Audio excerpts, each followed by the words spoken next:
আসসালামু আলাইকুম, সবাইকে স্বাগত জানিয়ে শুরু করছি আজকে আমাদের তৃতীয় ক্লাস মেম্বার প্রবলেমস এবং এর পরবর্তীতে থাকবে আসলে ব্লক সমস্যা, যেটা সবচাইতে ইন্টারেস্টিং। এই বল ব্যবস্থাপনার সবচেয়ে ইন্টারেস্টিং ম্যাথগুলোর ভিতরে এই ম্যাথগুলো সবচেয়ে বেশি ইন্টারেস্টিং বলে মনে হয়। একটা হচ্ছে মেম্বার্স প্রবলেম, আরেকটা হচ্ছে ব্লক ব্যবস্থাপনা।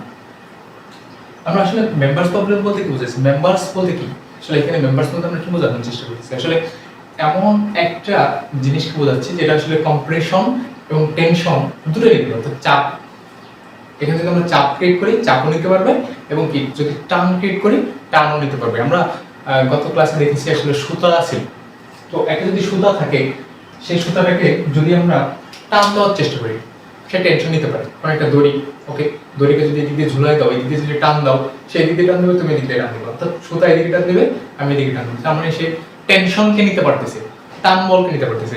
বাট তাকে যদি কম্প্রেশন দাও, কোনো একটা সুতাটাকে যদি আমরা কম্প্রেশন করি এদিকে, সে কি থাকবে? সে নিতে পারতেছে না, কারণ কি সে চেপে যাবে। তার মানে তার কম্প্রেশনকে প্রতিরোধ করার মতো ক্ষমতা নাই। তাহলে আমরা মেম্বার্স বলতে ওই ধরনের বস্তুগুলোকে বোঝাচ্ছি যারা কম্প্রেশনে নিতে পারে এবং কি টেনশনে নিতে পারে। অর্থাৎ কম্প্রেশন বলতে কি চাপ যদি দিই আমরা তাহলে নিতে পারবে, চাপটাও নিতে পারবে এবং কি নিতে পারবে, টেনশন নিতে পারবে। যদি আমরা এই বস্তুটাকে চিন্তা করি, এই বস্তুটাকে একটু ধরো, যে এই বস্তুটাকে যদি আমরা এই দিকে টান দিই, দেখো সে টান বলে কি প্রতিরোধ করার ক্ষমতা তার আছে, তার মানে কি টেনশন সে নিতে পারতেছে। এরপরে একে যদি আমরা এই দিকে চাপ দেই, তারপরে কি তাকে বাঁকানো যাচ্ছে না, কারণ কি তার কম্প্রেশন নেওয়ার ক্ষমতা আছে। অর্থাৎ এই যে বস্তুটা আছে, এই ধরনের বস্তুগুলোকে মূলত আমরা বলে থাকবো মেম্বারস। তার মানে তোমাকে এই এটা আমি একটা বস্তুকে ধরলাম, ওকে, তাহলে এই বস্তুটার ক্ষেত্রে আমরা কম্প্রেশন ফোর্স, এটাকে বলা হচ্ছে চাপ বল। কম্প্রেশন ফোর্সটা আসলে কিভাবে কাজ করে এবং টেনশন ফোর্সটা কিভাবে, যদি টেনশন হয় তাহলে আমরা জানি যে টান কাজ করবে। টান কাজ করলে কেমন হয়, এইদিকে এইদিকে টানতেছে একজন, আর এই বস্তুটাকে এইদিকে একজন টানতেছে, তাহলে কি হচ্ছে এর ভিতরে কি টেনশন ক্রিয়েট হচ্ছে, টান বল ক্রিয়েট হচ্ছে। বাট এই বস্তুটাকে যদি আমরা এই জায়গাটাতে দেখো, এই বস্তুটাকে এই জায়গাতে যদি আমরা এই দিক থেকে ফোর্স দিই, এই দিক থেকে ফোর্স দিই, তাহলে দুই দিক থেকে যদি এই দিকে ফোর্স দেই, তাহলে এখানে কি হচ্ছে কম্প্রেশন সৃষ্টি হচ্ছে।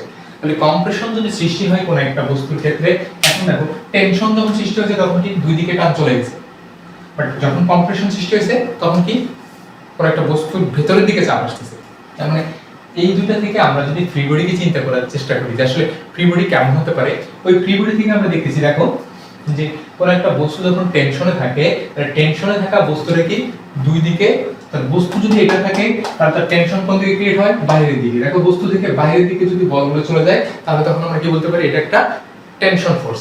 এবং যখন বস্তু ভেতরের দিকে বলগুলো আসতে থাকে, দেখো বলগুলো কোথায় আসছে, ইন্টারনাল, অর্থাৎ বস্তুর ভেতরের দিকে, বস্তুর ভেতরের দিকে যখন বলগুলো আসে তখন এটাকে বলি আমরা কি কম্প্রেসিভ ফোর্স। তার মানে এটাকে আমরা বলতে পারি টেনশন ফোর্স, টেনসাইল ফোর্স, আর এটা কি কম্প্রেশন ফোর্স বা কম্প্রেসিভ ফোর্স। তাহলে এই যে কম্প্রেসিভ ফোর্সটা আছে, এটা হচ্ছে কম্প্রেসিভ ফোর্স। তার মানে কি কোন একটা লোডের ডিরেকশন যদি বা কোন একটা ফোর্সের ডিরেকশন যদি কোন বস্তুর দিকে যায় তাহলে বুঝবো সেখানে কি কম্প্রেসিভ ফোর্স আছে, ঠিক আছে।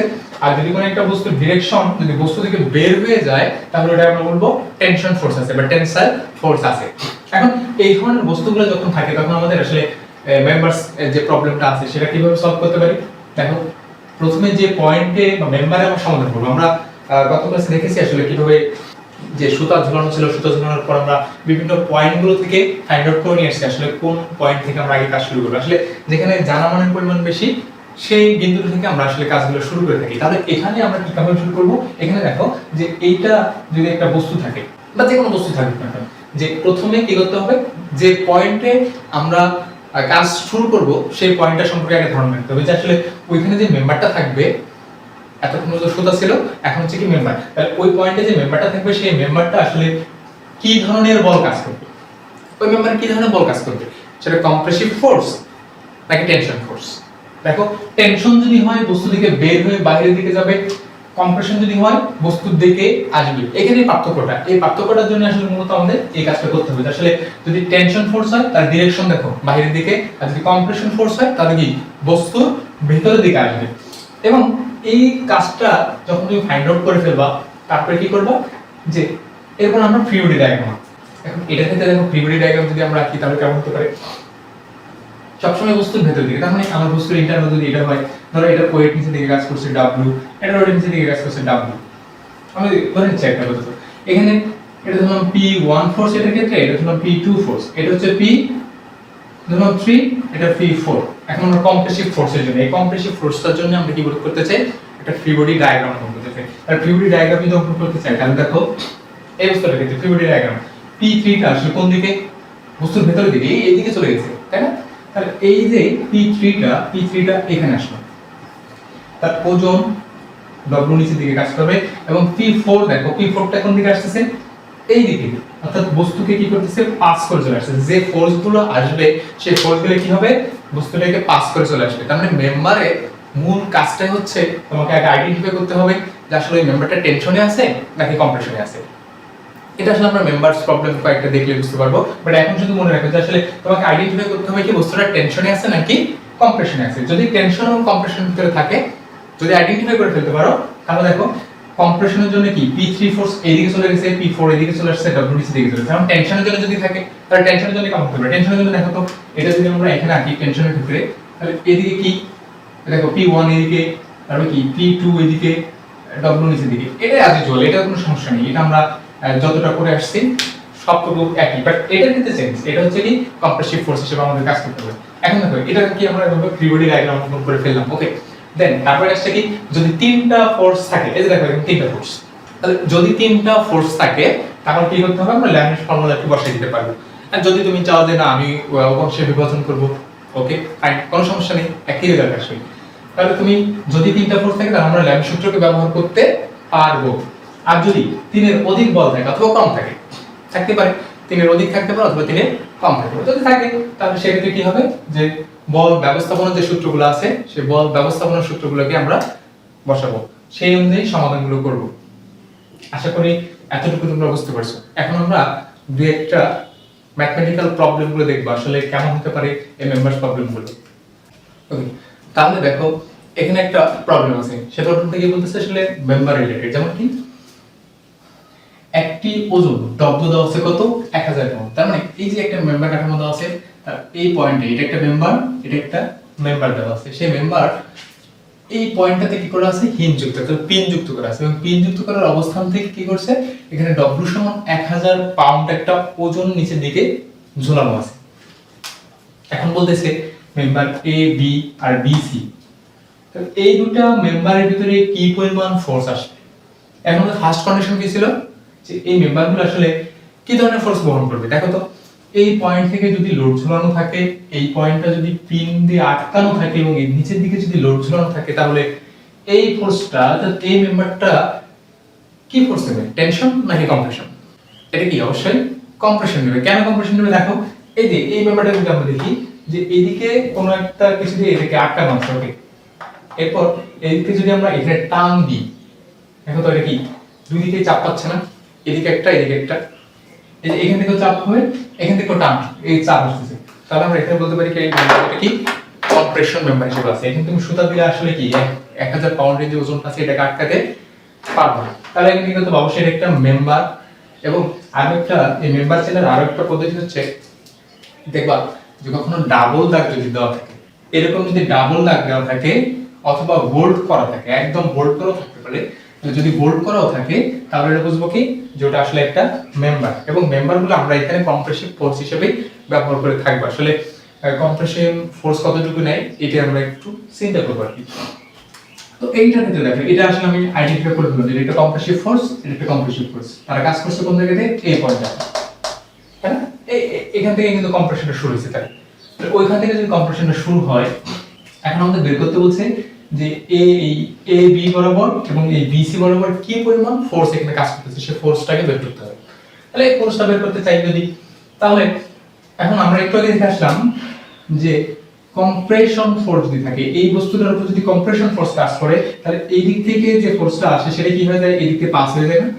একটু আগে দেখে আসলাম যে আসলে এই দিক থেকে যদি ফোর্স আসে তাহলে এটা কি হয়ে যাবে, পাস হয়ে যাবে। আবার এই দিক থেকে যদি ফোর্স আসে তাহলে কি হবে, এর এই দিকে পাস হয়ে যাবে। এই দিক থেকে যদি ফোর্স যায় তাহলে এটা কি এদিক দিয়ে পাস হয়ে যাবে। আবার এদিক থেকে যদি ফোর্স আসে সেটা কি হবে, এদিক দিয়ে পাস হয়ে যাবে।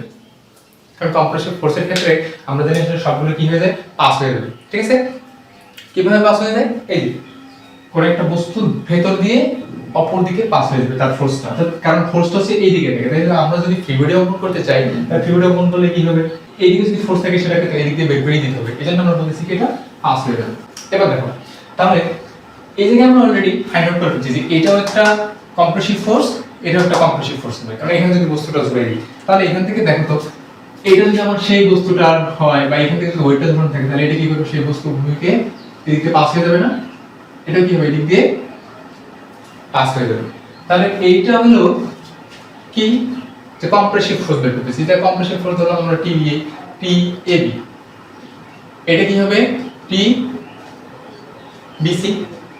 এখন এই দুটা দেখো আমাদের দ্বিতীয় কাজটা মানে ওই প্রথম কাজটা কি ছিল, ফ্রি বডি ডায়াগ্রাম অঙ্কন করতে হবে। এখান থেকে কম্প্রেসিভ ফোর্স আমরা ডিফাইন করলাম, যে একটা কম্প্রেসিভ ফোর্স এজন্য কি হবে, বস্তু থেকে পাস হয়ে যাবে, এদিকে পাস করে দিয়েছি, এদিকে এটা পাস করে দিয়েছি। তাহলে কি হবে এখন, যে এদের ফ্রি বডি ডায়াগ্রামটা অঙ্কন করতে হবে। ফ্রি বডি ডায়াগ্রাম অঙ্কন করো। ফ্রি বডি ডায়াগ্রাম যদি অঙ্কন করি, দেখো এদিকে কি গেছে টি এ বি, এদিকে টি বিসি, নিচের দিকে 1000 পাউন্ড হচ্ছে তার ওজন। এখন এই কোণগুলোকে নির্ণয় করতে হবে। দেখো তো এইটা যদি 60 ডিগ্রি কোণ হয়, তাহলে এখানে যদি আমরা এইরকম একটা দাগ দিই, দেখ এই রেখা এই রেখা কি সমান্তরাল রেখা, তাহলে এইটা যদি 60 ডিগ্রি হয় এটা কত হবে, 60 ডিগ্রি। এটা যদি 60 ডিগ্রি হয় এটা কত হবে, 60 ডিগ্রি। এখন আমার তো লাগবে কি, ল্যামের সূত্র। কারণ তিনটা ফোর্স আছে, তিনটা ফোর্স থাকলে কি করে আমরা ল্যামের সূত্র প্রয়োগ করি। ল্যামের সূত্র প্রয়োগ করলে কি করব, যে এই বস্তুটা এই বলটা থেকে এই বল পর্যন্ত কতটুকু কোণ আছে, এই কোণটা আমরা কি করব, নির্ণয় করব। তাহলে দেখো এখান থেকে এটা যদি 60 হয়, তাহলে এখান থেকে এটা কত, 90। তাহলে 60 প্লাস 90 কত হবে, 150। অনুরূপভাবে এটা 60 প্লাস এখান থেকে এটা কত, 90। তাহলে এই টোটাল ফোর্সটা কত হবে, 150। তাহলে টোটাল কোণ কত, একটা সার্কেলের টোটাল কোণ হচ্ছে কত, 360 ডিগ্রি। 150 300 শেষ, আগে থেকে কত, এই যে 60 ডিগ্রি। এখন তো এখানে ল্যামি বসাতে পারবো না, ল্যামি বসাও। তাহলে ল্যামি প্রয়োগ করে, ল্যামি প্রয়োগ করব, তাহলে টি বিসি ডিভাইডেড কি আসবে, তার বিপরীত সাইন কোণ। এই টি বিসি যদি নিই তাহলে কি আসবে, 150 সাইন 150 সমান 1000 যদি নিই তাহলে কি আসবে, সাইন তার বিপরীত কোণ কত, 60 সমান টি এ বি বাই সাইন 150, তার বিপরীতটা হচ্ছে 150। তাহলে এই যে কোণগুলো আমরা বের করে ফেললাম, এখন কি এখান থেকে এটা সমান এটা, এটা আবার এটা সমান এটা বসাতে হবে। তাহলে টি বিসি এর মানটা বের করতে পারবা, টি এ বি এর মানটা বের করতে পারবা। জাস্ট এখন কি শুধুমাত্র ক্যালকুলেশনে বসায় দাও, ক্যালকুলেটরে বসায় দাও, যে মানটা আসবে সেটাই টি বিসি টি এ বি। এজন্য কি কম্প্রেসিভ ফোর্স হিসেবে আমরা এখানে আইডেন্টিফাই করলাম, আসলে এটা কম্প্রেসিভ ফোর্স বের হলো। তাহলে এই ধরনের মেম্বার যদি থাকে, সবসময় তোমার কাজটা কি, এই ধরনের মেম্বার যদি থাকে তাহলে এই দিক বরাবর সবসময় কি করবো, পাস করে দিলাম। এখানে টেনশন ক্রিয়েট হচ্ছে না, এখানে কি হচ্ছে, কম্প্রেশন ক্রিয়েট হচ্ছে। এজন্য কি করবা, পাস করে দিবা সবসময়। এখন এই জায়গায় এই ব্যাপারটাকে যদি একটু বলে দিত, যে আমি এইখানে একটা রড দিয়ে রাখছি, ধরো এখানে রড দিয়ে রাখছি, এটা তো কম্প্রেশন বের করলাম, এটা কম্প্রেশন বের করলাম, এটা একটা রড দিলাম। এখন আমাকে বলতেছে তাহলে এই রডে কি পরিমাণ বল কাজ করবে, এই রডে কি পরিমাণ বল কাজ করবে। আচ্ছা বলো তো, এখানে টেনশন হবে নাকি কম্প্রেশন হবে এই রডটাতে? আমি স্বাভাবিকভাবে বলতে পারি যে আসলে এখানে একটা টেনশন হবে। কেন? কারণ এইখান থেকে যখন ফোর্সটাকে তুমি দিবা, এদিক দিয়ে ফোর্সটাকে দিয়ে দিলাম, দেওয়ার সাথে সাথে কি হবে, এই নিচের দিকে নামার চেষ্টা করবে। তার মানে কি, নিচের দিকে যদি নামার চেষ্টা করে, এই দুটো এদিকে সরে যাবে না, এদিকে আসবে, কারণ অ্যাঙ্গেলটা তো এদিক বরাবর। এদিক বরাবর অ্যাঙ্গেল থাকলে সে এদিকে সরে যাওয়ার চেষ্টা করবে, তখন এই রড কি করবে, তাকে প্রতিরোধ করবে। তাহলে রডের উপরে কি ধরনের ফোর্স ক্রিয়েট হচ্ছে, টেনশন ফোর্স ক্রিয়েট হবে। তাহলে এই পয়েন্টে যদি তোমাকে মনে হয় যে রডে কি পরিমাণ টেনশন উৎপন্ন হচ্ছে, অথবা তোমাকে বলে দিবে যে রডে কি পরিমাণ ফোর্স উৎপন্ন হবে, সেই বিষয়টা যদি তুমি দেখো, তাহলে কি করবা, তাহলে এই পয়েন্টটাতে একটা ফ্লুইড রাখতে হবে। তাহলে আমরা আগেই ডিফাইন করে ফেলছি যে এই যে মেম্বারটা আছে, এই মেম্বারটা কি ছিল, কম্প্রেসিভ মেম্বার। এটা কম্প্রেসিভ মেম্বার, তুমি এই পয়েন্ট থেকে করতে পারো, এই পয়েন্ট থেকে করতে পারো। আমরা এই পয়েন্ট থেকে যদি চিন্তা করি, দেখো কম্প্রেসিভ মেম্বার যেহেতু, তাহলে আমরা কাজ করতেছি এখন কোন পয়েন্টে, এই পয়েন্টে, এই পয়েন্টে। তাহলে কম্প্রেসিভ ফোর্স হিসেবে আমরা জানি কি জানি, কম্প্রেসিভ ফোর্স হিসেবে আমরা জানি যে ওই যে ফোর্সটা থাকবে, ফোর্সটা কি, যে বস্তুর সাপেক্ষে আমরা নির্ণয় করবো বা যে পয়েন্টের সাপেক্ষে নির্ণয় করব, সেই পয়েন্ট থেকে কি করব, পাস করে আসবে। তাহলে এই বস্তুর ক্ষেত্রে এই যে ফোর্সটা, এই ফোর্সটা কি কম্প্রেসিভ ফোর্স, তাহলে কম্প্রেসিভ ফোর্স কি করবে, আমরা যেহেতু এই পয়েন্টে ধরতেছি তাহলে এই পয়েন্টে কি পাস করে আসবে, পাস করে দিচ্ছি, তাহলে এটা কি আসবে টি এ বি। এবং এটাকে ধরলাম যে টেনশন, তুমি যদি এটা ভুল করো ধরো যে কম্প্রেশন, তাতেও সমস্যা নেই, তাহলে তোমার রেজাল্টটা কি আসবে, আলটিমেট মাইনাস আসবে। তাহলে এদিকে ধরো, এদিকে ধরলাম এটা আমি টেনশন, টেনশন ধরে নিচ্ছি আমি, যেমন পজিটিভ আসবে, তাহলে টেনশন দিকে ধরলাম যে টি এ সি, এটা যেহেতু এ তাহলে এটা সি, টি এ সি। এবং এই জায়গায় একটা বস্তু একটা কোন একটা সংস্পর্শে আছে, সংস্পর্শে থাকার কারণে কি হবে, এখানে একটা প্রতিক্রিয়া বল সৃষ্টি হবে, তাই না? তাহলে এই প্রতিক্রিয়া বলটা কত, এইদিকে আর ধরলাম যে আর। এখন এই জায়গায় আমরা যদি ফ্রি বডি ব্যবহার করি, জাস্ট এটা কোশ্চেন ছিল না, আমি যেটা এক্সট্রা করাচ্ছি আর কি, যে এই দিক বরাবর কি টি এসি কাজ করছে, এই দিকে কাজ করছে কি টি এবি, এবং সোজা উপরের দিকে কাজ করছে কি আর। তাহলে এটা যদি 60 ডিগ্রি হয়, এটা যদি 60 ডিগ্রি হয়, এখান থেকে এইটুকু কত হবে 60 ডিগ্রি। তুমি চাইলে এখানে ল্যাবে করতে পারো, চাইলে শুধুমাত্র হরিজন্টাল অংশ দিয়ে কি করতে পারো, টি এসি বের করতে পারো, কারণ টি এবিটা তোমার এই যে এখান থেকে বের হয়ে গেছে, টি এবিটা এখান থেকে বের হয়ে গেছে, তাহলে টি এবি মানটা এখানে বসিয়ে দিলে শুধুমাত্র সামেশন অফ হরিজন্টাল ফোর্স করলে কি আসবে, টি এসিটা বের হয়ে যাবে। তাহলে সামেশন অফ হরিজন্টাল ফোর্স সমান 0 বসাও, টি এসিটা বের হয়ে যাবে। আর যদি তুমি চাও যে আমি ল্যাবে করব, ওকে ফাইন, তুমি ল্যাবে করো, যেটা মন চায় সেটা করতে পারো আর কি। এভাবে তুমি এটা কি করবা, সলিউশনটা করে ফেলবা, যেখান থেকে টি যদি টাইরয়েড হিসেবে যদি বলে যে এই রডটার মান কত, সেই রডটা আমরা এইভাবে বের করতে পারবো। তাহলে দেখো এখন কি আসছে, যে এরকম একটা স্ট্রাকচার দেওয়া আছে, বলতেছে কি যে এটা একটা বুম, বলে দিচ্ছে এটা একটা বুম, এবং এটা হচ্ছে একটা বুম কেবল, মানে একটা তার আর কি, বা সুতা অথবা দড়ি, যেটাই হোক একটা কেবল, এবং এটা হচ্ছে কি বুম, এই দুটো বুম। এবং এরা এরকম একটা অ্যারেঞ্জমেন্টের মাধ্যমে টু কিপ লোডকে বহন করতেছে, কত, টু কিপ লোডকে।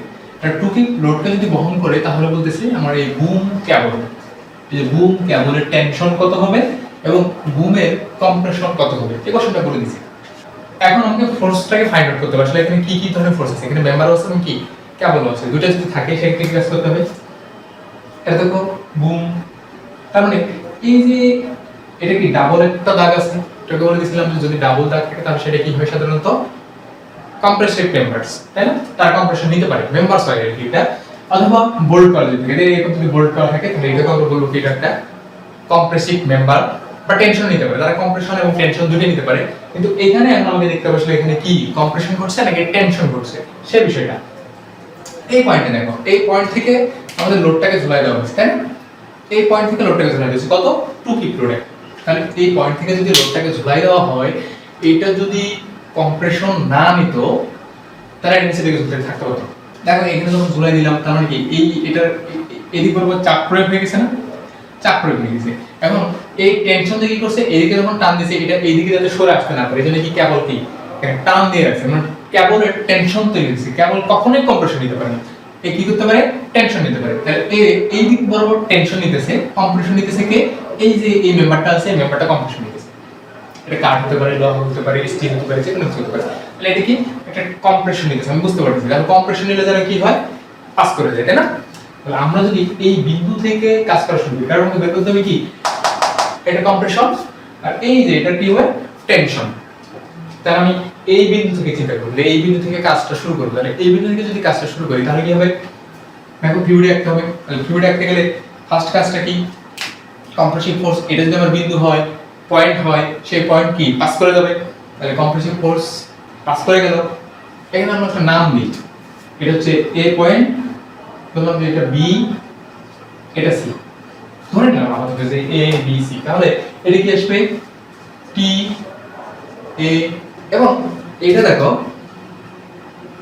টেনশন কাজ করবে না এখানে, এই দিক বরাবর, কারণ সুতা তো এটা টেনশন কাজ করবে। তাহলে এই বিন্দু থেকে কি বের হয়ে যাবে এদিকে, এই দেখো আমার যদি বিন্দু হয়, এটা এটা এই দিক থেকে আসছে, এই দিক থেকে আস্তে আস্তে কি হচ্ছে, পাস হয়ে চলে গেছে, আর এটা কি হবে, টেনশন ক্রিয়েট হবে। তাহলে আমরা ফ্রি বডি আঁকি, দেখো আমাদের ফোর্সগুলোকে আইডেন্টিফাই করা শেষ, এবার আমরা ফ্রি বডি আঁকি। তাহলে ফ্রি বডি যদি আঁকতে চাই, এখানে আঁকি, নিচের দিকে কত,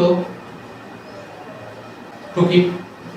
এরপর দেখো এটা এই বরাবর চলে গেছে কত, টিএবি, না এটা আমরা কম্প্রেসিভ ফোর্স হিসেবে বের করতে চাই, এটি এম দিলাম, তাহলে এটা ভার্টিক্যাল অংশের সাথে কত 30 ডিগ্রি না, ভার্টিক্যালের সাথে 30 ডিগ্রি, তাহলে এখানে কত হবে, এটাও কি ভার্টিক্যালের সাথে 30 ডিগ্রি হবে। ওকে, এরপর দেখো এটা এরকম দিকে চলে আসছে, মানে থার্ড কোঅর্ডিনেটে এখন কোণ কত, এটা ধরে নিলাম টি বিসি, এখন কোণ কত, এই কোণ, এই যে এখানে যদি আমরা হরিজন্টাল একটা অ্যাক্সিস আঁকি, হরিজন্টালের সাথে কত ডিগ্রি কোণ উৎপন্ন করেছে সেটা কিন্তু আমি জানি, আমি কিন্তু সেটা জানি না। এখন আমাকে এই কোণটা বের করতে হবে, যদি এই কোণটাকে বের করতে পারি তাহলে এখানকার অঙ্ক শেষ। চলো কোণটা কিভাবে বের করা যায়, এই কোণটা বের করার জন্য আমাদেরকে কয়েকটা ক্লু দিয়ে রাখছে, আসলে এই ক্লুগুলো ব্যবহার করে আমাকে কি করতে হবে, কোণটা ব্যবহার করতে হবে। দেখো এই যে এই জায়গাটা আছে এটা কি 70 ফিট, এ থেকে বি পর্যন্ত 70 ফিট দেওয়া আছে এবং এ থেকে সি পর্যন্ত 40 ফিট দেওয়া আছে এবং একটা কোণ দেওয়া আছে, এটা যদি আমরা একটা ত্রিভুজকে ধরে নিই তাহলে এই ত্রিভুজের এই কোণটা কত 30 ডিগ্রি দেওয়া আছে, এই বাহুটা দেওয়া আছে 40 ফিট, এই বাহুটা দেওয়া আছে 70 ফিট। এখন আমাকে এই কোণটা বের করা দরকার, দরকার না, দরকার। আমরা যদি কোনোভাবে এই কোণটা বের করতে পারি তাহলে দেখো এটা যদি 30 ডিগ্রি হয়, একান্তর কোণ অনুযায়ী এখান থেকে এইটুকু 30 ডিগ্রি হবে, তাহলে এইটুকু 30 ডিগ্রি, এইটুকু একটা কোণ, তাহলে তো মূল অংশের সাথে হলে টোটাল কোণ, অথবা এইটুকু যদি কোণ আমরা বাদ দিই, এখান থেকে এইটুকু বাদ দিই তাহলে এইটুকু পাবো, কারণ হরিজন্টালের সাথে এই যে এই কোণটা লাগে, তাই না? তাহলে এই কোণটা যদি বের করতে চাই, এখন আমাদের মূল কাজ হচ্ছে আমরা এই কোণটা বের করব। কারণ হচ্ছে আমরা এইটা যদি 30 ডিগ্রি হয় তাহলে এটা কত হবে, এখান থেকে এইটুকু 30 ডিগ্রি হবে, এইটুকু যদি বের করতে পারি কোনোভাবে তাহলে আমাদের ম্যাথটা কি সলিউশন হয়ে যাবে, তাই না? তো চলো বের করার জন্য একটা সিস্টেম করি। এটা আমাদের ত্রিভুজ বিধি ছিল, ত্রিভুজ রুলস অনুযায়ী আমরা কি করতে পারি, যে এই কোণ দেওয়া আছে, এই রেখাটার মানটা যদি জানতাম তাহলে কিন্তু আমরা এই কোণটাকে বের করে ফেলতে পারতাম, তাহলে ওই কোণটা জানি না, তাহলে ওই কোণটা বা এই রেখাটা বের করার জন্য এটার কতটুকু দৈর্ঘ্য ওই বাহুটা বের করার জন্য দেখো আমরা শুরু করি, যে এই কোণটা দেওয়া আছে, তাহলে আমরা লিখতে পারি না যে cos a কোণ সমান কি, cos a কোণ সমান হচ্ছে এই যে কোণটার উপর সেটা শুধু মাইনাস হয়, তার বাকি সবগুলো কি পজিটিভ হবে, মনে পড়ে 40 স্কয়ার প্লাস 70 স্কয়ার মাইনাস, এখন এটুকু আমি ধরে নিলাম যে এখান থেকে এইটুকু হচ্ছে x, তাহলে কি এটা যেহেতু a কোণ নিচ্ছি তাহলে a কোণের উপর কি x, তাহলে এটা কি minus x square divided 2 into 40 into 70। এখন দেখো এই কোণের মানটা আমরা জানি না কত জানো, 30 ডিগ্রি।